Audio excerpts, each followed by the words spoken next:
ground beneath our feet is the one constant we trust. It is solid, stable, and predictable. But what happens when that trust is violated? What happens when the earth itself begins to stir with a rhythm that is not geological but intentional? Our investigation begins with a series of isolated incidents, all starting with the same report: a low, deep vibration felt only at night, a tremor that feels less like an earthquake and more like a heartbeat. The phenomenon, which we've termed nocturnal rhythmic vibrations, is defined by its consistency. It begins at the same time every night, often 3:13 a.m. It lasts for the same duration, exactly 19 minutes, and it has a distinct, non-random pattern: 2 short pulses, followed by a long, deep thrum. This is not the chaotic signature of tectonic plates shifting. This is a signal.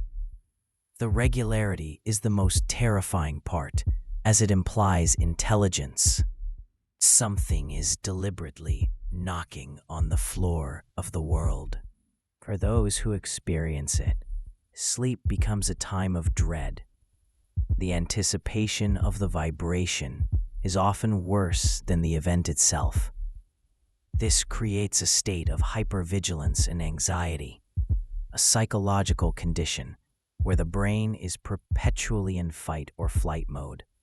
The home, once a sanctuary, becomes a cage where you are forced to wait for the nightly performance. The vibration doesn't just shake the house, it shakes the mind, eroding sanity through a slow, methodical routine of terror. What is the purpose of this signal? One disturbing theory comes from the field of biomechanics. It suggests the vibration is a resonant frequency lure. Every object, including the human body, has a natural frequency. The theory posits that the entity causing the vibration is slowly tuning its signal, night after night, to match the resonant frequency of the human brain. The goal? To create an irresistible, subconscious compulsion. The vibration isn't trying to scare you away. It's trying to draw you in. Victims report a strange, powerful urge that grows with each passing night, the desire to go outside, to stand on the vibrating ground, to feel it more directly. They describe it as a call, a deep, nonverbal pull from the earth itself. This is the lure in action. The brain, now resonating with the signal, interprets the vibration not as a threat, but as an invitation, a promise of answers. The front door becomes a focal point of terrifying temptation. As the vibrations continue, the immediate environment begins to change.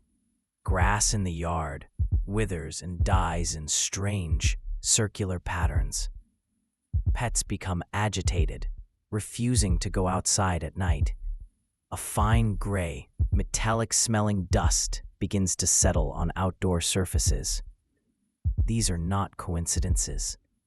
They are signs of a hostile ecosystem being established. The entity is not just signaling, it is terraforming, preparing the surface for its own purposes, killing off the native life to make way for its own. We found a single, credible survivor of this phenomenon, a woman who resisted the urge for 27 nights. In a terrified, whispered testimony, she said, "You can't listen to it. It sings a song inside your bones. It promises to show you the center of everything. But it's a lie." The survivor's account supports the resonant lure theory. The entity doesn't need to use force. It tunes the victim's mind until they are compliant. It tunes the ground until it is permeable. The vibration is a multi-purpose tool, a psychological weapon, a biological lure, and a geological key. It is a highly efficient, patient hunting mechanism that prepares the prey, the environment, and the trap all at once. The point of no return is not a physical threshold, but a mental one. It is the moment the victim stops fighting the urge and accepts it. The moment they open the door, they are a puppet, walking willingly into the predator's maw. All accounts from secondary witnesses, neighbors, family members who stayed inside describe the same final moments. The victim walks to the center of their yard. They stand still, looking down at the ground as the vibration reaches its peak intensity. There is no sound, no struggle. The ground beneath them simply seems to open, not like a sinkhole, but like a liquid surface. The victim is drawn downwards, feet first, into the earth. The process is unnervingly quiet and clean. Once they are gone, the ground solidifies as if it was never disturbed. After the victim is taken, the vibrations at that location cease. The nightly rhythm is broken.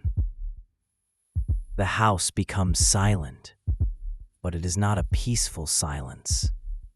It is the heavy, watchful silence of a predator that has successfully fed. The property is now marked. The soil is dead. The air is still. The entity has moved on, seeking a new location, a new target, to begin its patient rhythmic hunt. Once again, these are not isolated events. We have correlated dozens of missing person cases with prior, localized reports of unexplained nocturnal tremors. The phenomenon is global. It suggests the presence of a vast, subterranean entity or network of entities, a predator that has existed beneath us for eons, using a hunting method so slow, so subtle, that we have never recognized it as a pattern. We are not the apex predators of this planet. We are merely the ones who live on the surface. This broadcast is a matter of public safety. The Earth is not as solid as you think, and not every tremor is natural. If you begin to experience rhythmic vibrations at night, do not investigate. Do not seek the source. Reinforce your doors, close your curtains, and invest in noise-canceling headphones. Do whatever it takes to resist the urge. Your curiosity is the key to the trap. If the ground beneath you vibrates at night, the only winning move is to stay inside and pray that it does not learn how to open doors. That's it.